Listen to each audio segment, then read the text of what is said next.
ஞானசேகரன் வாந்தி மயக்கம். ஞானசேகரன் ஏற்கனவே ஜெயிலில் இருக்கும்போதே அவருக்கு உடல்நிலை சரியில்லை, வலிப்பு நோய் வந்துருச்சுன்னு சொல்லி ஸ்டான்லி ஆஸ்பத்திரியில் சேர்த்தாங்க. ஸ்டான்லி ஹாஸ்பிட்டலில் சேர்த்ததுக்கப்புறம் அப்போவே எல்லாருக்கும் சந்தேகம் வந்தது. ஆஸ்பத்திரிக்கு கொண்டு வர்றது எதையோ அவரை மூளைச்சலவை செய்ய போகிறாங்க, இல்லை பயமுறுத்த போகிறாங்க, இதெல்லாம் சொல்லாதுன்னு சொல்ல போகிறாங்கன்னு சொன்னோம். இதுக்கடையில் போலீஸ் கஸ்டடிக்கு எடுத்துருக்காங்க. போலீஸ் விசாரணைக்கு.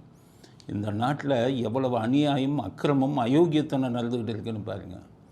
ஞானசேகரன் வழக்கை உயர் நீதிமன்றம் எடுத்துட்டாங்க. ஏற்கனவே நான் சொன்னேன், உயர் நீதிமன்றம் அந்த வழக்கை எடுத்துட்டு தனியாக 3 அதிகாரியை போட்டு விசாரிங்கன்ட்டாங்க.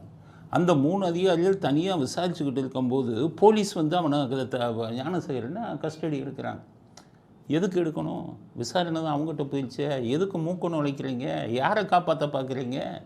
கமிஷனர் சொன்னார்ல, ஒருத்தன் தானே, அது மாதிரியே நீ சொல்லுடான்னு சொல்கிறதுக்காகத்தான் இவங்க கஸ்டடியில் எடுத்து பயமுறுத்தியிருக்காங்க. கஸ்டடியில் இருந்து வெளியில் வந்த உடனே ஞானசேகரனுக்கு வாந்தியும் மயக்கமும் வந்திருக்கு.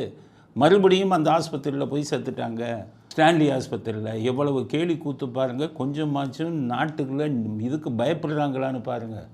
நீதிக்கும் நியாயத்துக்கும் சட்டத்திற்கும் பயப்படுறானான்னு பாருங்கள். போலீஸ்காரன் எவ்வளவு அத்துமீறி ஒரு உயர் நீதிமன்றம் சொல்லி தனி விசாரணை நடக்கும்போது இவன் வரான்.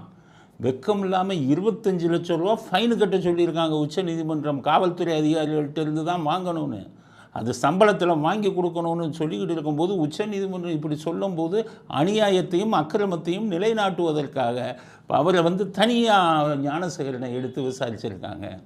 அதனால் காவல்துறை அவர்கள் ஒரு முடிவுக்கு வந்துட்டாங்க. ஞானசேகரன் விஷயத்தில் சம்பந்தப்பட்ட மற்றவர்களை காப்பாற்றணும் அப்படின்னு. இவ்வளவு கேவலமான காவல்துறை இன்னமே நீங்கள் ஸ்காட்லாண்ட் யார்டுக்கு இணையான போலீஸ்னு சொல்லாதீங்க. மனசாட்சி இல்லாத மனிதர்கள் காவல்துறையில் இருக்காங்க.